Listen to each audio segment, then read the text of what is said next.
தட்கல் ரயில் ticket முன்பதிவுக்கான நேர மாற்றம் செய்யப்பட்டுள்ளதாக சமூக வலைதளத்தில் வெளியான செய்திக்கு ரயில்வே நிர்வாகம் மறுப்பு தெரிவித்துள்ளது.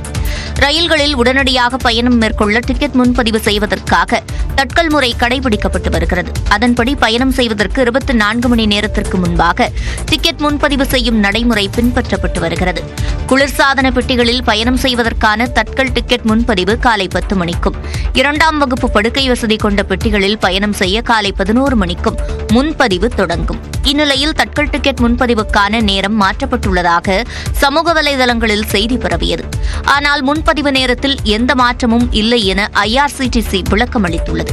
குளிர்சாதன வசதி அல்லது குளிர்சாதன வசதி அல்லாத வகுப்புகளுக்கான தட்கல் அல்லது பிரீமியம் தட்கல் முன்பதிவு நேரங்களில் மாற்றம் எதுவும் முன்மொழியப்படவில்லை என்றும், முகவர்களுக்கு அனுமதிக்கப்பட்ட முன்பதிவு நேரங்களும் மாற்றப்படவில்லை என்றும் IRCTC தெரிவித்துள்ளது.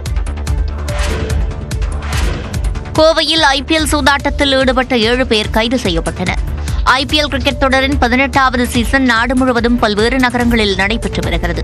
IPL போட்டிக்கான டிக்கெட்டுகள் கள்ளச்சந்தையில் விற்கப்படுவது தொடர்கதையாகி வரும் நிலையில் கோவையில் IPL போட்டியை வைத்து சூதாட்டம் நடைபெறுவதாக காவல்துறையினருக்கு ரகசிய தகவல் கிடைத்தது. அதன் அடிப்படையில் காட்டூர் பகுதியில் காவல்துறையினர் நடத்திய சோதனையில் IPL சூதாட்டத்தில் ஈடுபட்டதாக ராஜேஷ், சவுந்தர், அருண்குமார், நந்தகுமார், விபுல், ஜிதேந்திரா, விபின் ஆகிய 7 பேர் கைது செய்யப்பட்டனர். அவர்களிடமிருந்து 1 கோடியே 9 லட்சம் ரூபாய் ரொக்கம், 12 செல்போன்கள், 2 கார்கள் மற்றும் 2 இருசக்கர வாகனங்கள் பறிமுதல் செய்யப்பட்டன. இந்த சூதாட்டத்தில் வேறு யாருக்கும் தொடர்பு உள்ளதா என்ற கோணத்தில் காவல்துறையினர் விசாரணையை முடுக்கிவிட்டுள்ளனர். 1 கோடி ரூபாய் நிலுவை மின்கட்டண பாக்கி இருப்பதால் மதுரை மீனாட்சி அம்மன் கோவில் சித்திரை திருவிழாவிற்கு மின்சாரம் வழங்க முடியாது என்று மதுரை மாநகர ஆணையர் அறிவித்துள்ளார். மதுரை மீனாட்சி சுந்தரேஸ்வரர் கோவில் மற்றும் கள்ளழகர் கோவிலில் நடைபெறும் சித்திரை திருவிழா முன்னேற்பாடு குறித்து மாவட்ட ஆட்சியர் சங்கீதா ஆலோசனை நடத்தினார்.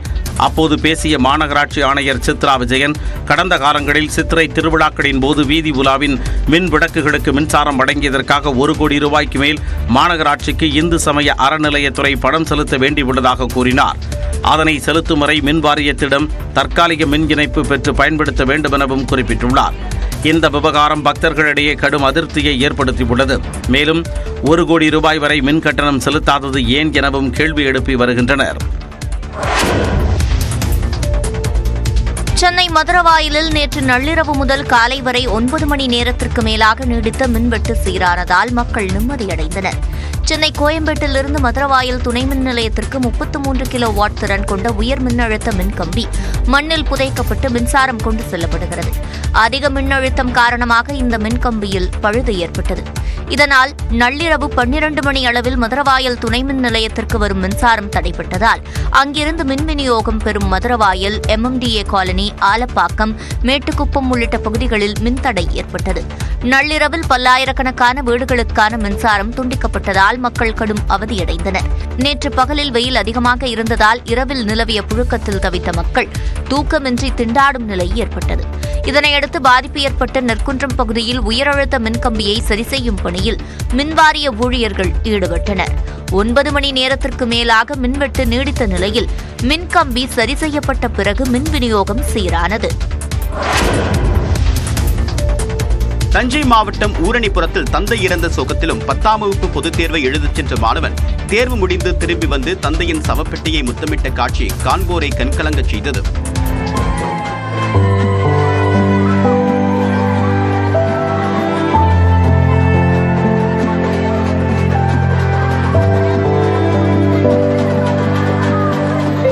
பட்டுக்கோட்டை அருகே உள்ள ஊரணிப்புறம் தெற்கு பகுதியை சேர்ந்த செல்வராஜ் என்பவர் தையல் தொழில் செய்து வந்தார்.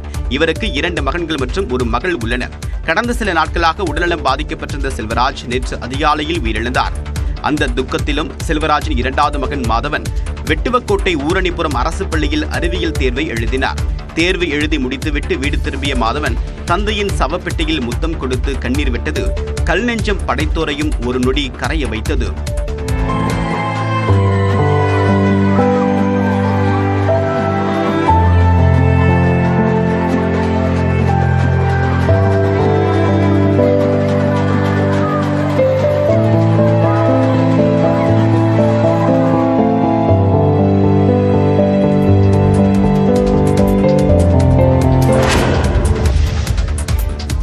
வேலூர் மாவட்டம் குடியாத்தத்தில் 6 மாத ஆண் குழந்தைக்கு உரிய நேரத்தில் சிகிச்சை அளிக்காததால் குழந்தை இறந்ததாக உறவினர்கள் குற்றம் சாட்டிய நிலையில் இது தொடர்பாக காவல்துறையினர் விசாரணை நடத்தி வருகின்றனர். வேலூர் மாவட்டம் தாமரைபுரத்தைச் சேர்ந்த கார்த்தி ஜெயந்தி தம்பதிக்கு ஏற்கனவே 2 ஆண் குழந்தைகள் இருக்கும் நிலையில் 6 மாதங்களுக்கு முன்பு மாதேஷ், மனோஜ் என இரட்டை ஆண் குழந்தைகள் பிறந்தன. இந்த இரட்டை குழந்தைகளில் மனோஜுக்கு வயிற்றுப்போக்கு மற்றும் காய்ச்சல் இருந்தது. அருகிலுள்ள தனியார் மருத்துவமனையில் குழந்தைக்கு சிகிச்சை அளிக்கப்பட்டது. உடல்நிலை சீராகாததால் குடியாத்தம் அரசு மருத்துவமனையில் சிகிச்சைக்காக சேர்த்தனர். அங்கு கால தாமதமானதாக கூறப்படுகிறது.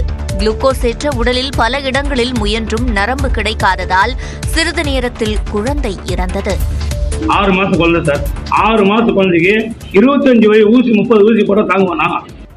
இந்த சம்பவம் தொடர்பாக காவல்துறையினர் விசாரணை நடத்தி வருகின்றனர்.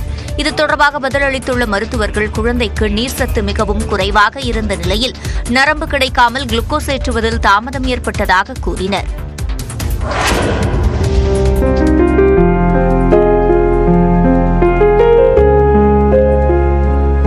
பெற்ற தாய் தந்தையரை கண்டுகொள்ளாத உலகில் மனைவி இறந்து 3 ஆண்டுகள் ஆனாலும் மாறா பாசத்தோடு மனைவிக்காக கோவில் எழுப்பிய கணவர்தான் இவர். திருப்பத்தூர் மாவட்டம் மான்கானூர் தக்கடிவட்டம் பகுதியைச் சேர்ந்தவர் சுப்பிரமணி. இவரது மனைவி ஈஸ்வரி 3 ஆண்டுகளுக்கு முன்பு உயிரிழந்துள்ளார். மனைவியை இழந்து வாடிய சுப்பிரமணி தனக்கு சொந்தமான 15 சென்ட் இடத்தில் 15 லட்சம் ரூபாய் செலவில் 6 அடி உயரத்திற்கு சிலை அமைத்து கோவில் எழுப்பி வணங்கி வருகிறார்.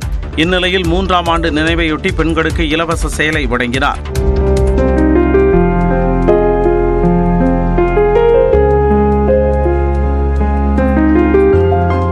இந்நிகழ்வில் சுற்றுவட்டாரத்தில் இருந்து திரளான பெண்கள் கலந்து கொண்டனர். மேலும் பங்கேற்ற அனைவருக்கும் ஆட்டிறைச்சி பிரியாணியும் வழங்கப்பட்டது.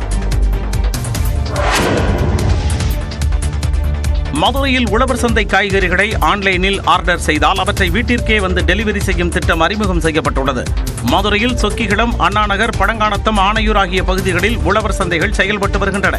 இந்நிலையில் ஆன்லைனில் உழவர் சந்தைகளில் காய்கறிகளை ஆர்டர் செய்யும் நடைமுறை முதற்கட்டமாக சொக்கிகுளம் உழவர் சந்தையில் அறிமுகப்படுத்தப்பட்டுள்ளது. அதன்படி வாடிக்கையாளர்களை கொண்ட வாட்ஸ்அப் குரூப்பில் காய்கறிகளின் விலைப்பட்டியல் பகிரப்பட்டதும் வாடிக்கையாளர்கள் தங்களுக்கு தேவையான காய்கறிகளை ஆர்டர் செய்கின்றனர். இதையடுத்து உழவர் சந்தை பணியாளர்கள் அதை வாங்கி டெலிவரி நிறுவனங்கள் மூலம் வீடுகளுக்கே சென்று விநியோகிக்கின்றனர். இதற்கு தனியாக கட்டணம் வசூலிக்கப்படுகிறது. காய்கறிகளை நாங்கள் உழவர் சந்தை ரேட்டுக்கு வாங்கி ஒருங்கிணைத்து அவங்க டெலிவரி பாய்ஸை கொடுத்துருவோம்.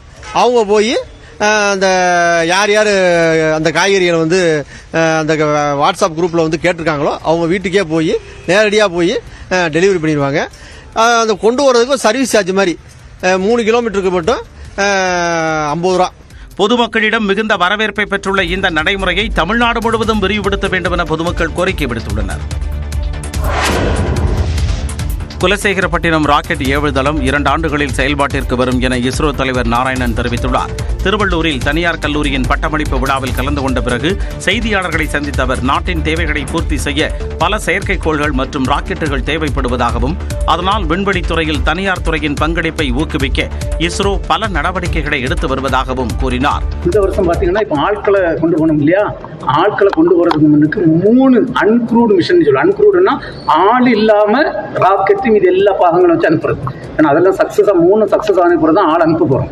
அது எடுத்த உடனே ஆள் அனுப்பி ஏதாவது பிரச்சனைகள் வந்துடக்கூடாதுனால அதுல உள்ள முதல் ராக்கெட் அன்க்ரூடு மிஷன் இந்த வருஷம் பிளான் பண்ணியிருக்கோம். டேட் எல்லாம் டிசைட் பண்ணல, இந்த வருஷம் பிளான் பண்ணியிருக்கோம்.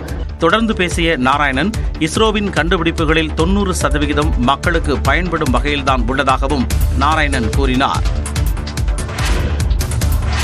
தட்கல் ரயில் டிக்கெட் முன்பதிவுக்கான நேர மாற்றம் செய்யப்பட்டுள்ளதாக சமூக வலைதளத்தில் வெளியான செய்திக்கு ரயில்வே நிர்வாகம் மறுப்பு தெரிவித்துள்ளது. ரயில்களில் உடனடியாக பயணம் மேற்கொள்ள டிக்கெட் முன்பதிவு செய்வதற்காக தட்கல் முறை கடைபிடிக்கப்பட்டு வருகிறது. அதன்படி பயணம் செய்வதற்கு 24 மணி நேரத்திற்கு முன்பாக டிக்கெட் முன்பதிவு செய்யும் நடைமுறை பின்பற்றப்பட்டு வருகிறது. குளிர்சாதன பெட்டிகளில் பயணம் செய்வதற்கான தட்கல் டிக்கெட் முன்பதிவு காலை 10 மணிக்கும் 2ஆம் வகுப்பு படுக்கை வசதி கொண்ட பெட்டிகளில் பயணம் செய்ய காலை 11 மணிக்கும் முன் முன்பதிவு தொடங்கும். இந்நிலையில் தட்கல் டிக்கெட் முன்பதிவுக்கான நேரம் மாற்றப்பட்டுள்ளதாக சமூக வலைதளங்களில் செய்தி பரவியது. ஆனால் முன்பதிவு நேரத்தில் எந்த மாற்றமும் இல்லை என IRCTC விளக்கம் அளித்துள்ளது. குளிர்சாதன வசதி அல்லது குளிர்சாதன வசதி அல்லாத வகுப்புகளுக்கான தட்கல் அல்லது பிரீமியம் தட்கல் முன்பதிவு நேரங்களில் மாற்றம் எதுவும் முன்மொழியப்படவில்லை என்றும் முகவர்களுக்கு அனுமதிக்கப்பட்ட முன்பதிவு நேரங்களும் மாற்றப்படவில்லை என்றும் IRCTC தெரிவித்துள்ளது. கோவையில் IPL சூதாட்டத்தில் ஈடுபட்ட 7 பேர் கைது செய்யப்பட்டனர். IPL கிரிக்கெட் தொடரின் 18வது சீசன் நாடு முழுவதும் பல்வேறு நகரங்களில் நடைபெற்று வருகிறது. IPL போட்டிக்கான டிக்கெட்டுகள் கள்ளச்சந்தையில் விற்கப்படுவது தொடர்கதையாகி வரும் நிலையில் கோவையில் IPL போட்டியை வைத்து சூதாட்டம் நடைபெறுவதாக காவல்துறையினருக்கு ரகசிய தகவல் கிடைத்தது. அதன் அடிப்படையில் காட்டூர் பகுதியில் காவல்துறையினர் நடத்திய சோதனையில் IPL சூதாட்டத்தில் ஈடுபட்டதாக ராஜேஷ், சவுந்தர், அருண்குமார், நந்தகுமார், விபுல், ஜிதேந்திரா, விபின் ஆகிய 7 பேர் கைது செய்யப்பட்டனர். அவர்களிடமிருந்து 1 கோடியே 9 லட்சம் ரூபாய் ரொக்கம், 12 செல்போன்கள், 2 கார்கள் மற்றும் 2 இருசக்கர வாகனங்கள் பறிமுதல் செய்யப்பட்டன. இந்த சூதாட்டத்தில் வேறு யாருக்கும் தொடர்பு உள்ளதா என்ற கோணத்தில் காவல்துறையினர் விசாரணையை முடுக்கிவிட்டுள்ளனர். 1 கோடி ரூபாய் நிலுவை மின்கட்டண பாக்கி இருப்பதால் மதுரை மீனாட்சி அம்மன் கோவில் சித்திரை திருவிழாவிற்கு மின்சாரம் வழங்க முடியாது என்று மதுரை மாநகர ஆணையர் அறிவித்துள்ளார்.